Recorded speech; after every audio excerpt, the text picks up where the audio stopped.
Jenny. All right, so I'm going to kick things off as always. Welcome everyone to today's edition of Salesforce Security Office Hours, where I will be talking about what does the Salesforce Summer 26 malware scanning protect and what threats can still reach your customers. So without further ado, let's just hop into what are security office hours.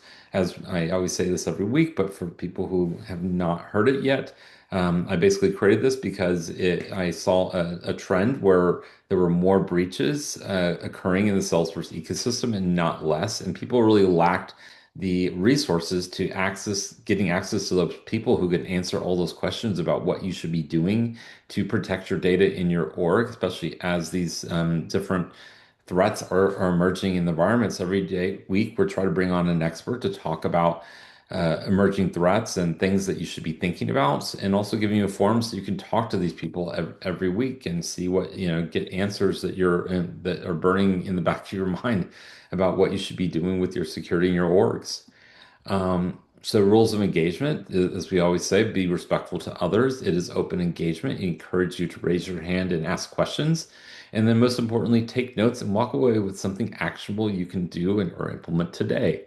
And so, and obviously, at any point, feel free to ask questions. Just like I said, raise your hand, or if you speak up if I'm not already speaking. So, who am I? I am the CEO and founder of EzProtect and a certified technical architect with over 19 years experience in the Salesforce ecosystem, speaker at Dreamforce TDX, and author of this book, which has been very relevant to when I go to our hot off the press today, Securing Salesforce Digital Experiences, which is about a personal experience I had in a data breach in Salesforce that had to do with the digital experience community that got hacked and what we did about it. It's all proceeds go to nonprofits. We will have a link in the end if you're interested in getting yourself a copy. And just really quick, yeah, Office Hours is supported by EzProtect. If you're not aware, EzProtect is also a virus scanning or malware and phishing protection in Salesforce. We've been supported by certified architects like myself, with total of years experience in the ecosystem. So if you're interested in learning more about how EasyProtect could help you, then feel free to click that QR code. All right, so let's look at really quick. Last office hours was we talked about what Salesforce admins need to know about AI and agent security testing. I think it's really important. I think there's a lot of sessions, even at Dreamforce, that come out about this. And so, if you want to watch that session, click the QR code there. But I think the key is don't, test your agents the same as you would test and do your CI/CD for anything else. And don't just push them out and roll them out without testing. Make sure that you are being proactive and thinking about what you're deploying just like you would anything else. But that was a really interesting session, so I encourage you to watch it. All right, so hot off the press, one of my favorite things that we do every couple weeks when we do office hours. So this one's kind of pretty interesting. So it was found that one IP address has been draining Salesforce guest data for over a year.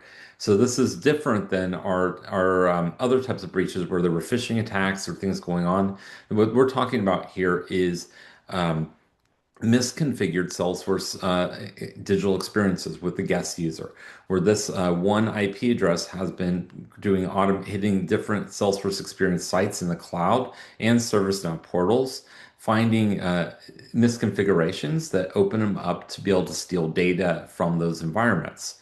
So this is not a vulnerability in Salesforce. It's really a misconfigured guest user or even authenticated users if if it's like a self-registration you can get in where they're able to get data that was not intentionally meant to be exposed.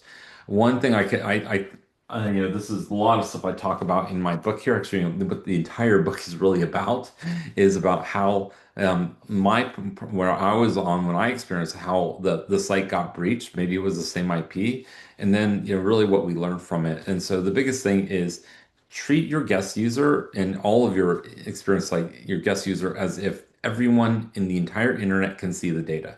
Just because you hide it on the UI doesn't mean they can't get to it. Just because you click disable API access doesn't mean they can't get to it using other APIs that are available through the Lightning Digital Experience. So think of it when you're putting data out there or sharing data with your guest user. If your guest, if you're not comfortable with the entire world seeing that data, then don't show it because the entire world can. And that's really the moral story with the guest user. So, and I can tell you, there's a lot of organizations I found just checking out there myself that I found that there was a lot of data exposed that shouldn't be in these users. So I would say go back and check your guest users, check your digital experience, even your authenticated users, to see what um, data is actually exposed. So, and you can re-click the QR code to learn more about that post. Um, yeah, I just want to look at Jenny's question here. So you said when you saw the story about the guest user, you wondered whether the same breach is at all possible in orgs in which Experience Cloud is not enabled. Well, yes, and so it's not. I mean, but it's different. It's your internal users could still manipulate the same way the guest user can, because it's really about the Lightning APIs and them able to access the Lightning APIs that power Lightning, everything that shows your records, where you can view the records, update records, delete records. So if you have internal users that are, curious about, trying to just, messing around, and maybe or someone that maybe is not happy with the organization, they could get to data that they're not supposed to get, but was shared with them via the API. Or even thinking about your users that got breached. So maybe when your users got breached and the attacker starts digging around, they could then access data through those same APIs for your internal users. All right, so let's jump into the topic of the day. What does Salesforce 26 malware scanning protect, and what threats can reach in your customers? Or, as I like to call what original topic was, what it is and what it is not is really what I'm talking about here. So the reason why we're discussing this topic today that came up is it really was I saw a post that Francis Pinder put on LinkedIn that Salesforce was releasing a virus scanner. Then I started seeing some comments here that people were talking about it, and they were very excited about it. But at the same time, it worried me because I want to make sure that people understand what it is really protecting, what it is not, and not having that false sense of security has gotten a lot of people in trouble with some of these breaches that we've had recently, thinking of like the misconfigurations and other things that have happened. So that's why I wanted to just do some research on it and understand, so I can talk about and help people understand what it really is and what it will protect, and where it does not protect them. That way they can make sure they understand the risk and accept the risk, or they can make sure that they, have other things in place to ensure that, they're not at risk. And then, just to be fully transparent, yes, we are a virus scanning company for Salesforce. We sell a virus scanner, and this product definitely does compete with us. But I think there are places where it works, where we fit in, and there's places where they fit in, and in some cases there's places where they both fit in. And so that's really what I'm talking about today. I'm not trying to sell anything about our product. I'm really here to talk about to help you understand what Salesforce's product that they have just released does and does not, and talk about the risks that come with it. All right, so let's jump right into it. So Salesforce release was part of Summer 26 malware scanning for Salesforce files that are uploaded to Salesforce, and it was generally available in Summer 26. So there's some key things about it are it's scanning Salesforce files for viruses, malware, and other threats when users upload them to Salesforce or when they're downloading them. The settings available in setup under Salesforce files, which I'll be showing you later, and it is on by default, especially in New York. So I'm not sure about pre-existing orgs. Flag files appear in the malicious files list if they have been able to been uploaded, or they're blocked if it's scanning it and they find a threat immediately on upload.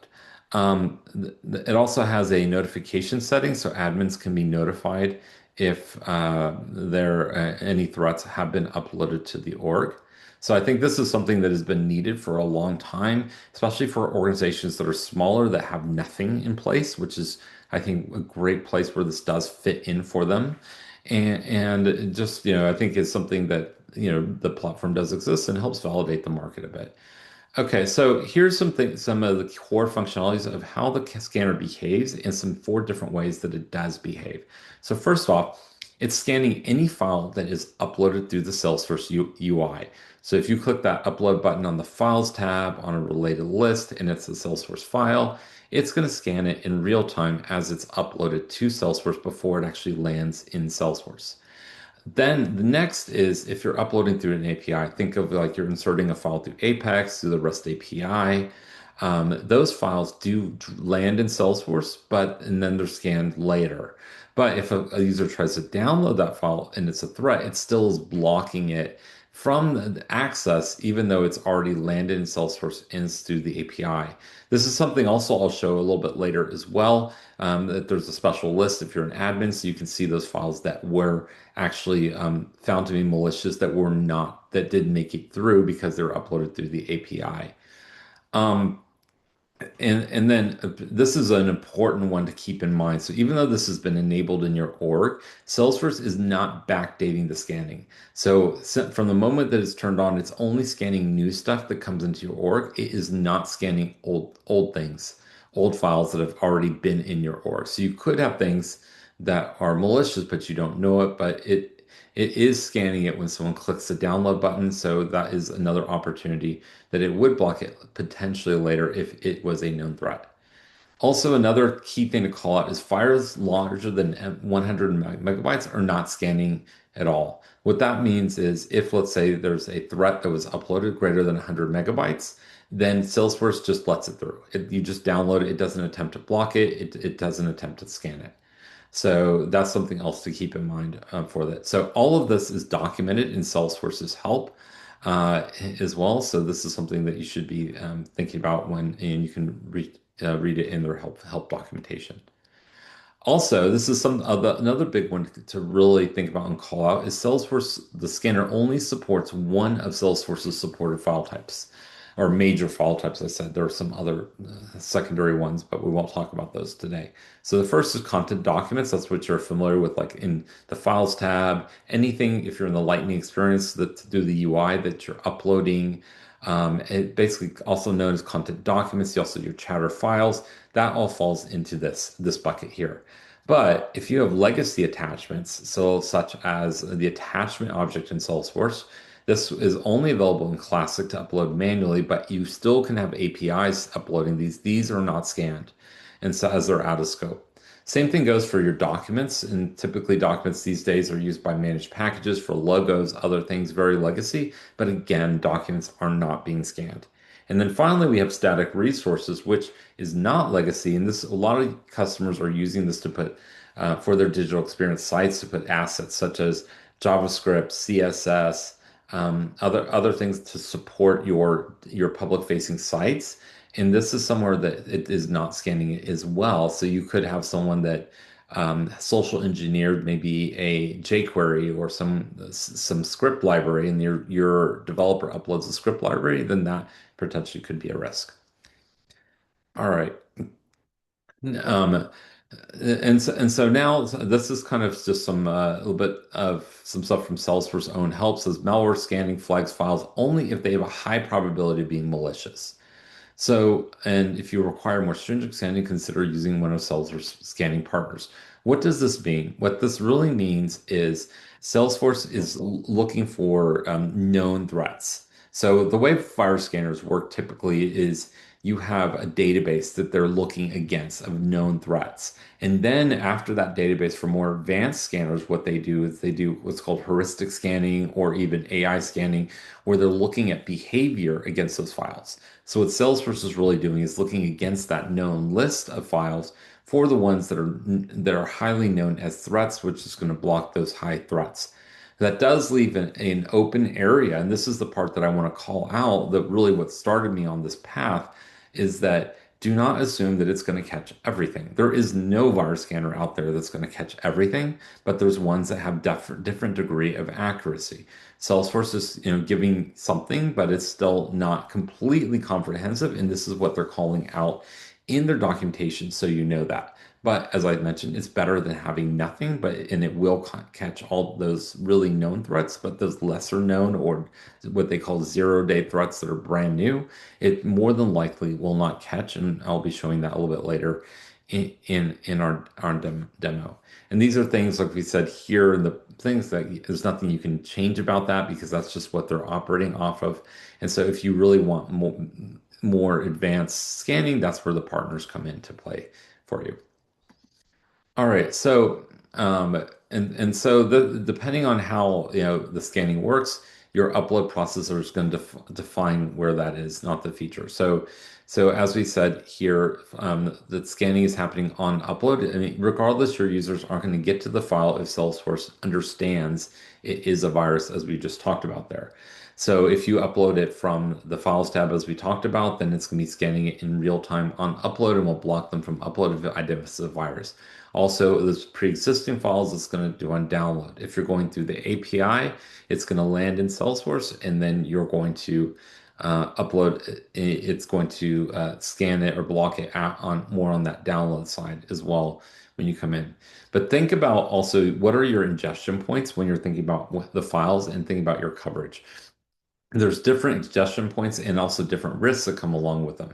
Your biggest risk are really those external facing. Think of Experience Cloud file uploads. So you have a public facing site, maybe it's an application form, maybe it's a support for support tickets. If you allow file uploads in that form, then that's coming from people that you don't know, you don't trust, or you don't know what's on their machine, uploading files that land in your Salesforce environment.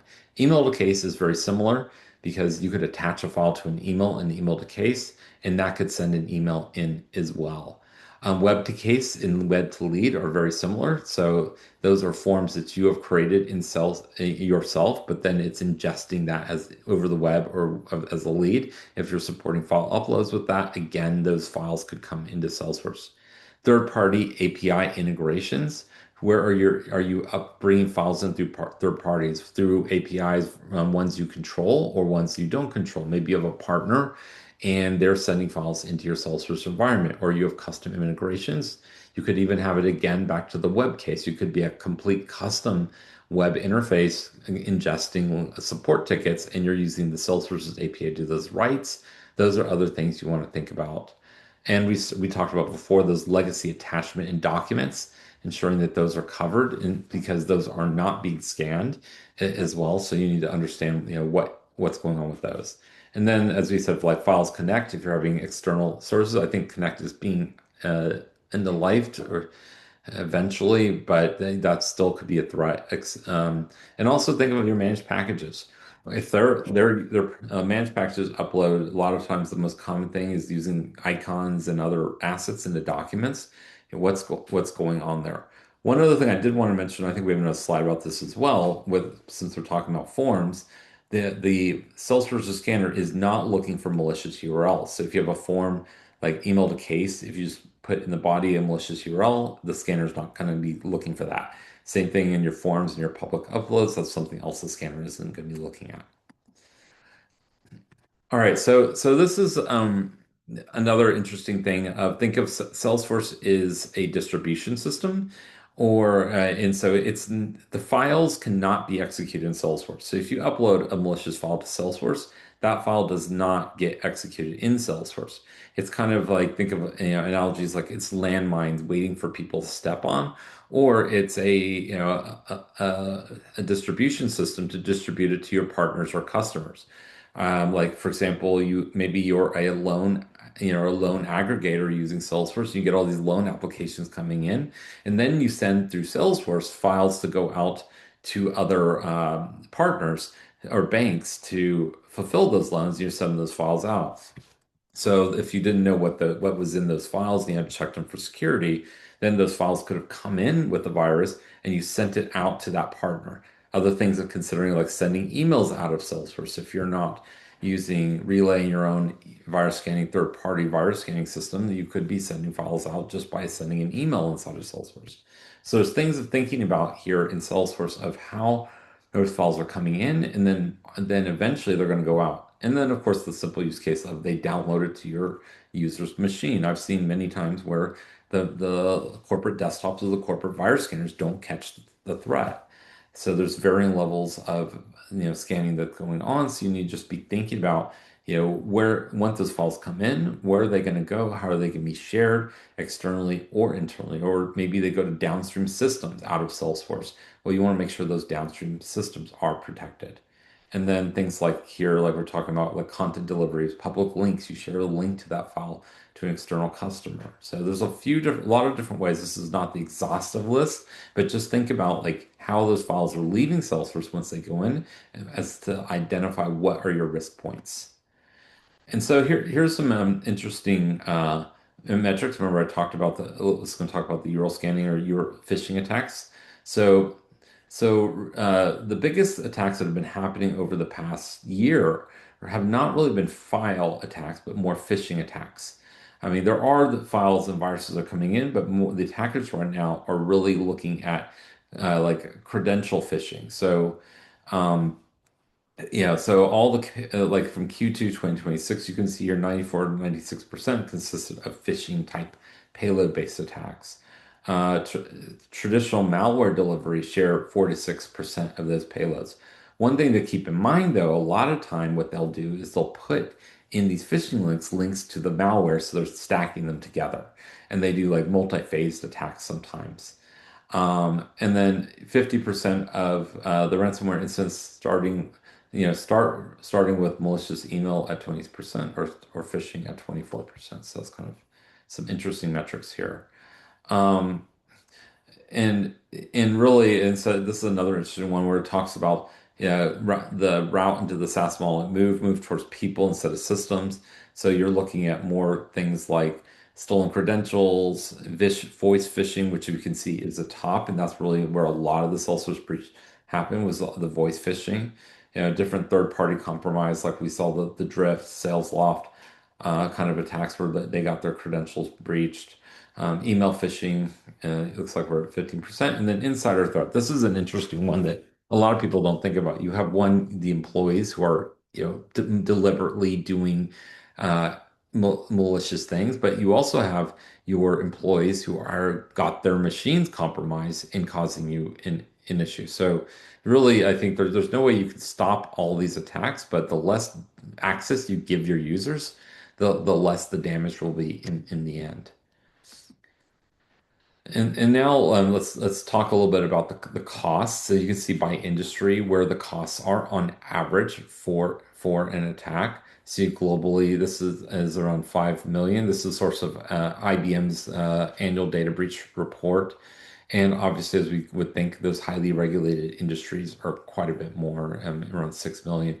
And just to call out, this is just your initial costs of the initial attack.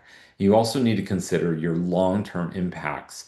How much does it cost? I mean, like what happens if you lose 2% of your customers, 5%? I think the industry is around 7%. And so, how much does that cost you in lost revenue? How much does it cost you to get them back?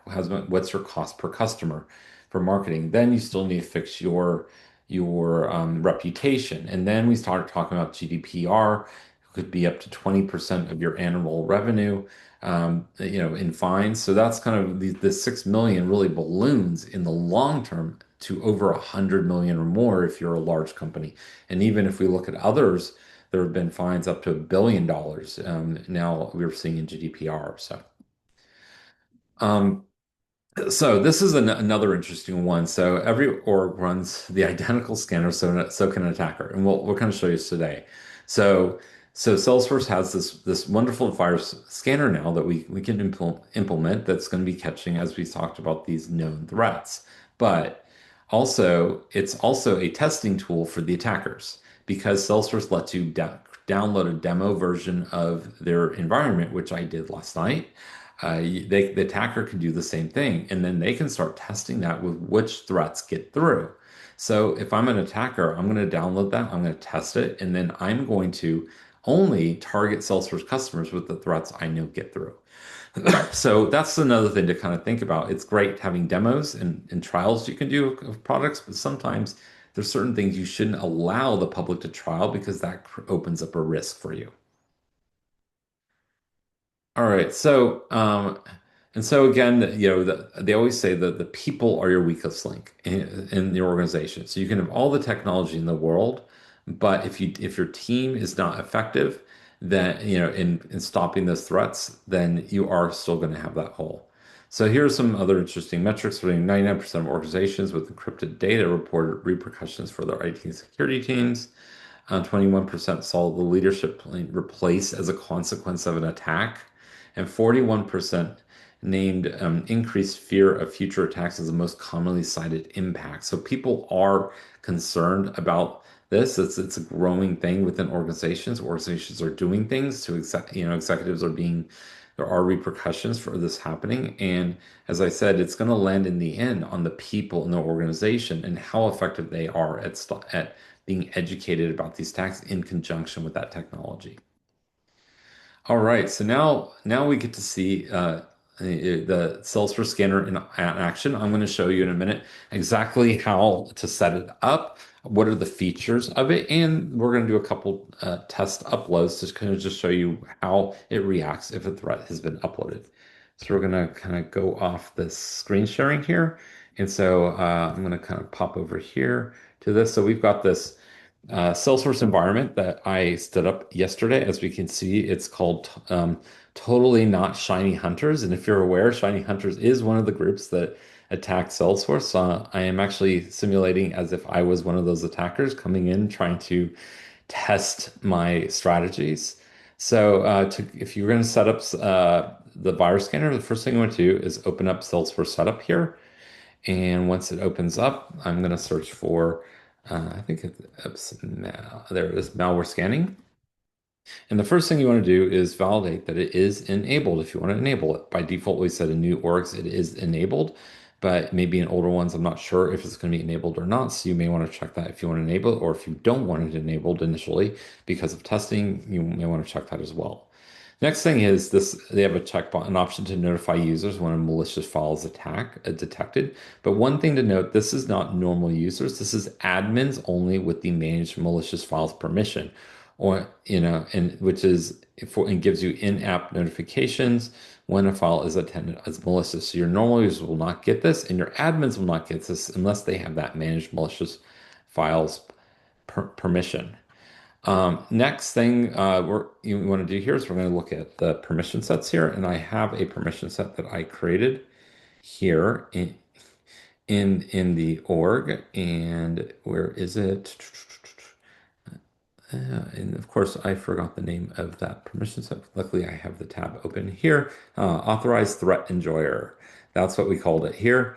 And so I'm the authorized threat enjoyer. And then if you go into app permissions, that's where you can find these permissions that you can enable to get those notifications. And there's another one that actually allows you to download files. So if I come down here, you can see the manage malicious files permission. And what that does is lets you view, download, and delete files that contain viruses, malware. Users can view these files from the files home, which I'll show you in a minute.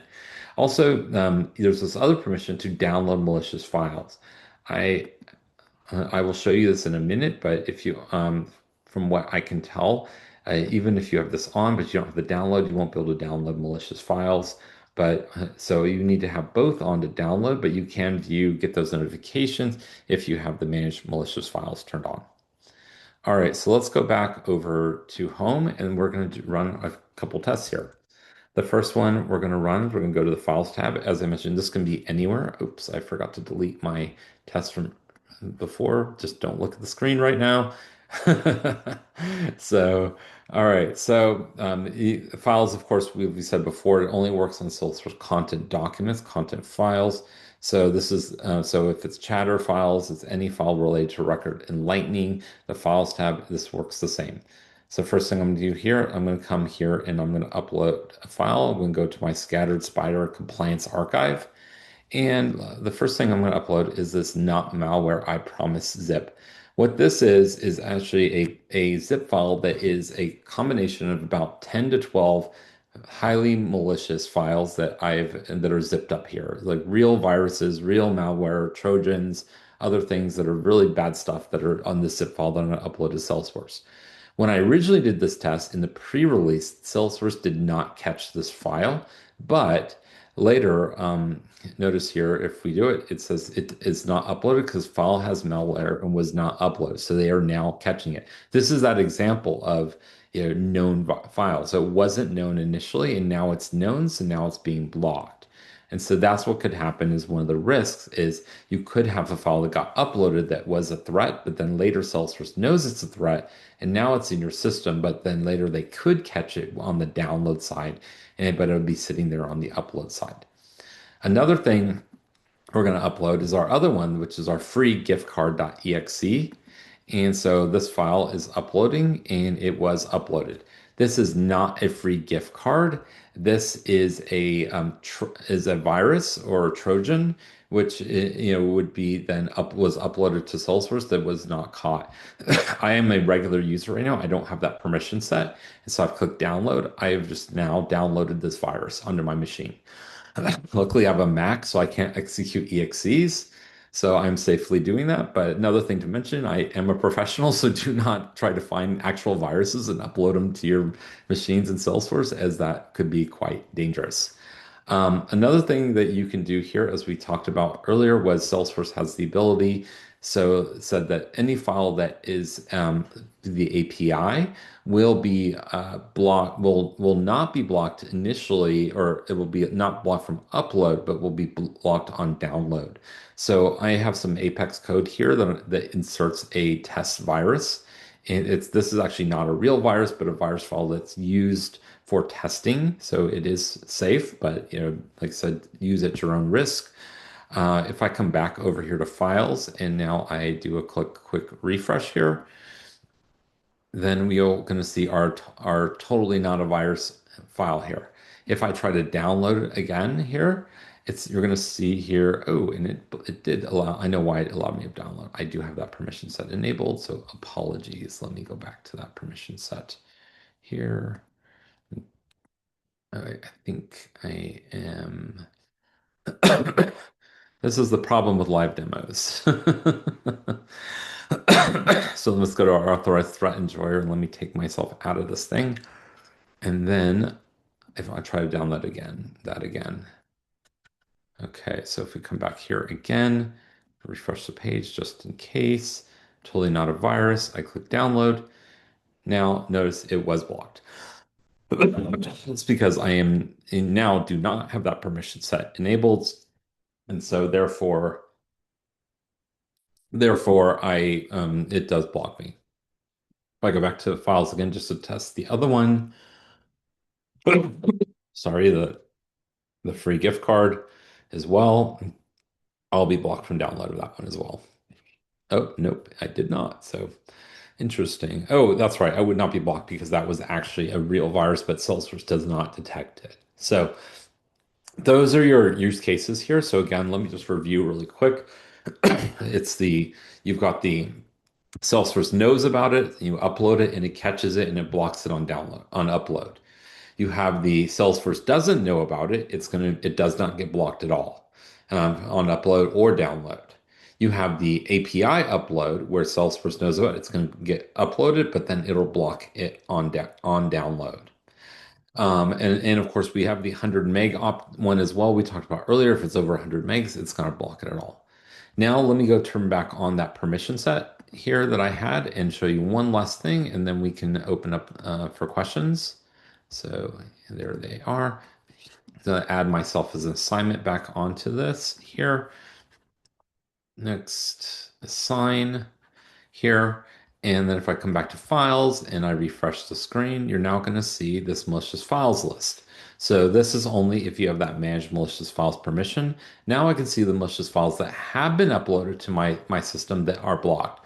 Notice again, the free gift card's not there because it was not identified as malicious, but the totally not a virus that was uploaded via API is there. So as an admin, I can see that as identified as a virus.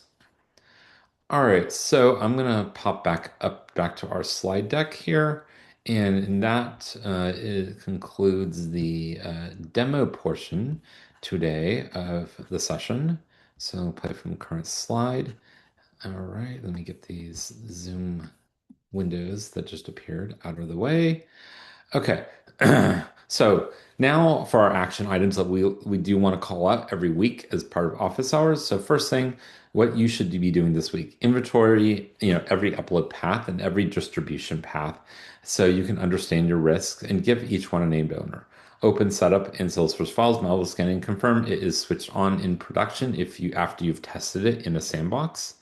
I'm gonna make sure that that's the case. So far, I've not seen any conflicts, but always good to test.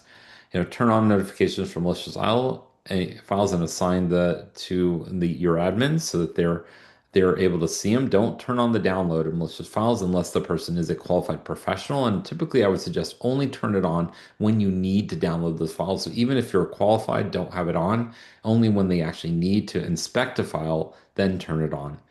Understand how many files you're getting in. They're 100 meg to understand your threat vectors or threat exposure for beyond 100 meg files in your org. Um, then treat every file that predates an email as unscanned inventory and plan what you're going to do about those. Remember, this is content versions, documents, and attachments in static resources. And remember that those attachments, documents, and static resources aren't being scanned at all. So understand what are you going to do about those that are not being scanned? Are you just going to accept that as a risk? Maybe you don't have any, so you're okay. But or maybe you're creating new ones because you have an old legacy API that's still creating those files. So make sure you understand what to do about those pre-existing files of unscanned inventory, especially the ones that are not being scanned at all by the scanner.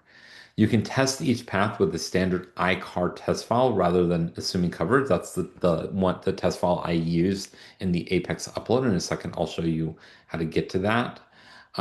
Review help desk verification procedures, understanding other phishing paths such as voice phishing and things like that. Understand so your help desk people understand what they should be looking out for when threats are coming into the environment and then decide on the record whether high probability detection matches the data your org is holding, or if you need something more advanced than the high probability detection as I mentioned today.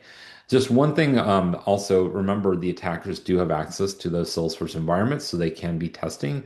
I can tell you that it took me about 5 minutes to find a threat that was not caught by Salesforce. And so that's just one thing to be thinking about. So the one thing I would say is like if just from a risk potential, the scanner is definitely it will help you stop probably the majority of threats the people where people are not being malicious. But then then the people that are being malicious, and if they know what they're doing, you're probably not going to stop anything because they're going to know what they're doing and they're going to bypass it. And then you might have a small number of threats that for people that are not being malicious that may have gotten on the machine that are newer threats that the system won't be able to detect. Okay, so 6 questions to bring back to your Salesforce teams. Which upload paths actually write a file into Salesforce and which do not? Which distribution paths can send a file to a customer under our name before it is scanned? Because this is direct liability to your organization. How many files predate the enablement and who is clearing that backlog? Who understands what are threats and what are not threats that pre-exist in your org? Who inspects the URLs that arriving in case comments, email to case, portal submissions, or anything else? Do you understand, what is coming in? Because remember, the Salesforce scanner is not doing URL scanning. There are some ways you can do it natively. So, for example, email to case, if your enterprise has their own email scanning system, that rewrites URLs, at least that will cover you for email case, but not for your forms coming in. And what does your help desk require before it resets an MFA for a caller? They should have procedures in place for giving out, for resetting MFA, resetting passwords, and all that kind of stuff. Is high probability detection the right for you, or do you need something more? And so, as I always like to say, only you can prevent and contain data breaches in Salesforce. And one other thing I do want to mention, just my personal opinion about the Salesforce Fire Scanner is if you have nothing in place right now, turn it on because it's much better than nothing. and then just as we said, analyze your threat threshold. What kind of risk are you prepared for?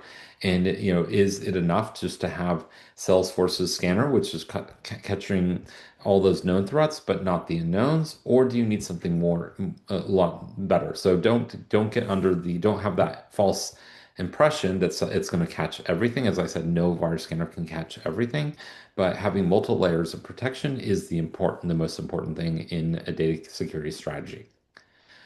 Um, well, so now go ahead and just want to announce like join us for our next session with Samen, which he's going to talk about what's the fastest fix is always the weakest one. How to ready your org's Apex before winter 27. All right, great. So this kind of concludes the presentation part of the session. As I said, we always have some resources here, Securing Salesforce Digital Experience book if you want to get some more resources, and our security videos on YouTube. But now I'd like to open the floor up if you guys have any questions, and I know there's been some in the chat, so I'm happy to answer. So, all right, let's come back here. Okay, so Joseph, do you feel like this sets a dangerous false sense of security for people who don't get this type of information and dig further? Yes. This is exactly why I wanted to have this session because of those comments I showed in the first couple slides where people are very excited this is coming, which is great, it's good, but also it to me was trending on that false sense of security, thinking that, okay, this is going to be that catch all for everything which it is not. But as I said, it is better than nothing. It does provide some level of protection, but it's important that you understand where to draw that line, and then if that's enough for you, or if you need something else beyond that. All right. Does anybody else have any other questions? I'm happy. I mean, the floor is open if feel you want to just ask a question directly, or if you want to type into the Q&A or chat. I'm happy to answer any questions you have about this, or actually anything else about security or the guest user that we talked about earlier.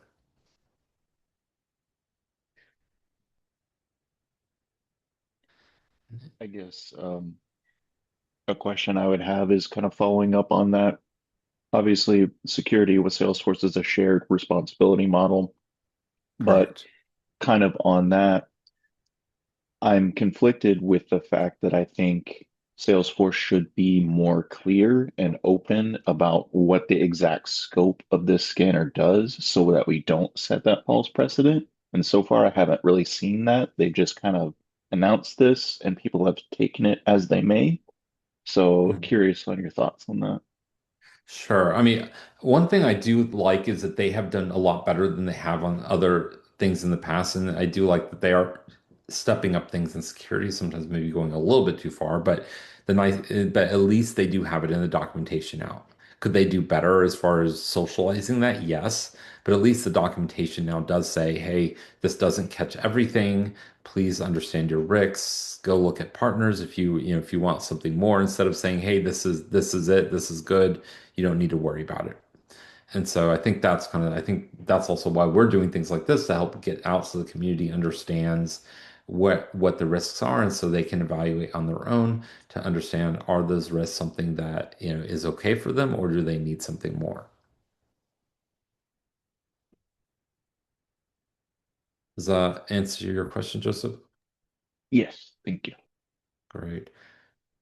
And so, any other questions? Does anyone have one? I'm happy to talk all about the digital experiences thing, about certain things that we talked about in the hot off the press. If you guys are interested in learning a little bit more about that and what you can do, since we have a little bit of time left, or any other questions you have.